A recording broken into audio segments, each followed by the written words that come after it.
بسم الله الرحمن الرحيم. ان شاء الله هنحل محافظة القاهرة علوم تالتة اعدادي ترم تاني من كتاب الامتحان. السؤال الاول، اكمل العبارات التالية. رقم 1، بعض الصفات في الانسان غير قابلة للانتقال من جيل الى اخر يطلق عليها الصفات. بيقول لي غير قابلة للانتقال، اذا الصفات المكتسبة.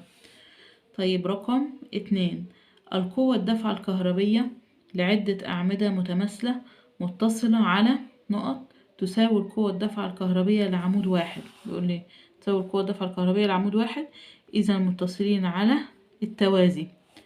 طيب رقم 3، الغدة نقط تفرز هرمونا ينظم نمو وتطور الأعضاء التناسلية في الإنسان. الغدة النخامية. طيب رقم 4، المركبات الأيونية تكون تفاعلاتها نقط من المركبات التساهمية أسرع. الأيونية بتكون أسرع من التساهمية. طيب رقم ب، اختر من العمود ب ما يناسب العمود A. رقم 1، يستخدم لقياس شدة التيار الكهربي. مين اللي بيستخدم لقياس شدة التيار الكهربي؟ الأميتر. إذا 1/2. طيب رقم 2، يحمل المعلومات الوراثية للكائن الحي. رقم 1، الحمض النووي DNA، يبقى 2/1. طيب رقم 3، يستخدم في التنقيب عن البترول والمياه الجوفية. رقم 4، اللي هي الطاقة النووية، إذا 3/4. طب رقم 4، المادة التي تفقد إلكترون أو أكثر أثناء التفاعل الكيميائي. العامل المختزل، يبقى 4/3. طيب رقم ج، ماذا يحدث عند إضافة محلول نترات الفضة إلى محلول كلوريد الصوديوم؟ نترات الفضة AgNO3 مع كلوريد الصوديوم NaCl ينتج ال AgCl زائد ال NaNO3، يتكون راصب أبيض من كلوريد الفضة. يتكون راصب أبيض من كلوريد الفضة. طيب بعد كده السؤال التاني رقم أ، صوب ما تحته خط في العبارات الآتية. رقم 1، يتفاعل فلز الصوديوم مع الماء وينتج هيدروكسيد صوديوم ويتصاعد غاز الهيدروجين.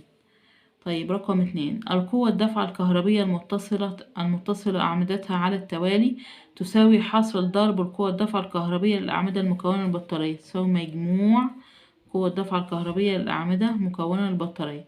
طيب رقم 3، زيادة سرعة التفاعل الكيميائي باستخدام العوامل المساعدة يسمى حفزا سالبا.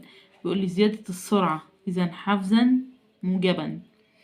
طيب رقم 4، يسمى الكائن الحي الذي يحمل عاملين متشابهين بالفرد النقي، يعني الجينين شكل بعض، إذا متماثلين، إذا الفرد النقي، لكن الهجين بيكون عاملي الصفة مختلفين.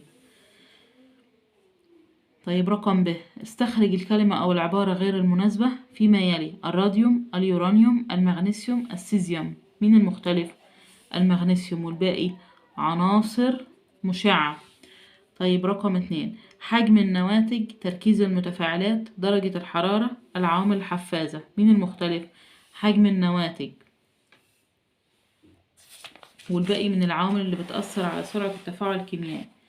طيب رقم 3، الأمبير، الفولت، الأوميتر، الأوم.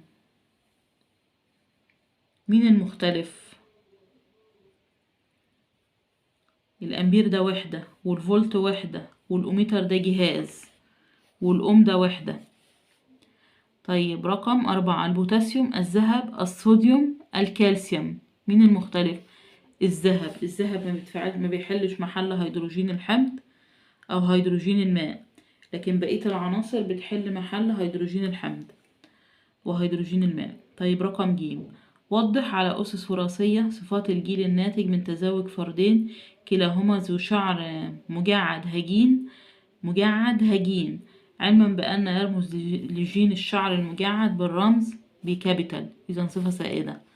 مجعد هجين، إذا بكابيتال بسمول، يبقى بكابيتال بسمول. الفردين بكابيتال بسمول، دول الآباء. وبعدين الجاميتات بكابيتال وبسمول وبكابيتال وبسمول. الناتج بكابيتال بكابيتال بكابيتال بسمول بكابيتال بسمول بسمول بسمول. 3 مجعد لواحد ناعم. عشان بيقول لي جين الشعر الناعم بسمول يعني صفة متنحية، إذا بسمول بسمول ده هو شعر ناعم. دول جاميتات ودول الF1 وديت النسبة 3:1. طيب سؤال رقم 3. اكتب المصطلح العلمي الدال على كل عبارة من العبارات الآتية. رقم 1 التغير في تركيز المواد المتفاعلة والمواد الناتجة من التفاعل في وحدة الزمن. ده تعريف معدل التفاعل الكيميائي. طيب رقم 2 الممانعة التي يلقاها التيار الكهربي أثناء سريانه في الموصل. المقاومة الكهربية عشان بيقول لي ممانعة. طيب رقم 3 أعضاء تفرز الهرمونات وتصبها في مجرى الدم مباشرة. مين العضو اللي بيفرز الهرمونات؟ الغدد الصماء. طيب رقم 4 حالة الموصل الكهربي التي تبين انتقال الكهربية منه أو إليه إذا ما وصل بموصل آخر. الجهد الكهربي.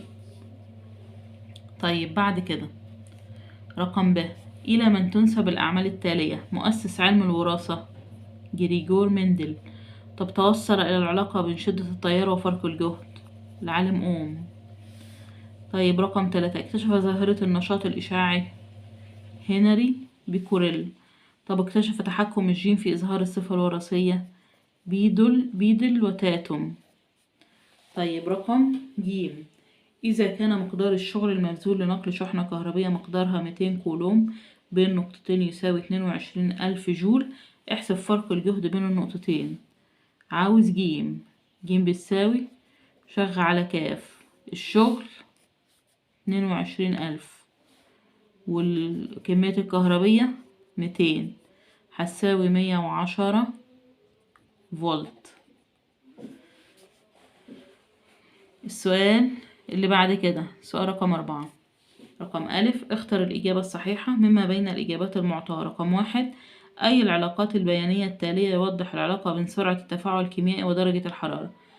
كل ما زاد درجة الحرارة بيزيد سرعة التفاعل الكيميائي، يعني علاقة طردية، الاتنين بيزيدوا مع بعض أو يقلوا مع بعض، علاقة طردية. ده علاقة عكسية. وده مهما زاد درجة الحرارة سرعة التفاعل ثابتة، وهنا بتزيد درجة الحرارة وبتزيد سرعة التفاعل وبعد كده بتقل. إذن رقم د. طيب رقم 2 يستخدم جهاز نقط للتحكم في قيمة المقاومة الكهربية في الدائرة الكهربية. الريوستات عشان بنغير طول السلك فبيتغير المقاومة. طيب رقم 3 العوامل الوراثية عند تكوين الأمشاج وذلك تبعا للقانون الأول لمندل تتضاعف ولا تختفي ولا تنعزل ولا تندمج؟ تنعزل. العوامل الوراثية تنعزل عند تكوين الأمشاج. طيب رقم 4 يتأخر عمليا تفاعل الألمنيوم مع حمض الهيدروكلوريك لوجود طبقة من أكسيد الألمنيوم. طيب بعد كده ادرس الشكلين المقابلين ثم أجب. في الشكل 1 نوع التيار متردد. طب ينتج هذا التيار من الدينامو. في الشكل 2 الغدة المشار إليها هي الغدة الكظرية فوق كلوية. الهرمون الذي تفرزه هذه الغدة هو الأدرينالين. طيب في التفاعل 2Na زائد Cl2 يساوي 2NaCl. وضح بالمعادلات عمليتي الأكسدة والاختزال لعنصري الصوديوم والكلور. الصوديوم ذرتين هيحصل لها أكسدة، هتتحول إلى أيونين موجبين ويطلع الاتنين إلكترون. وبعدين الكلور Cl2 ذرتين أو جزيء هيكتسب الاتنين إلكترون دولت ويتكون 2Cl سالب، ودي عملية اختزال عشان اكتساب إلكترونات.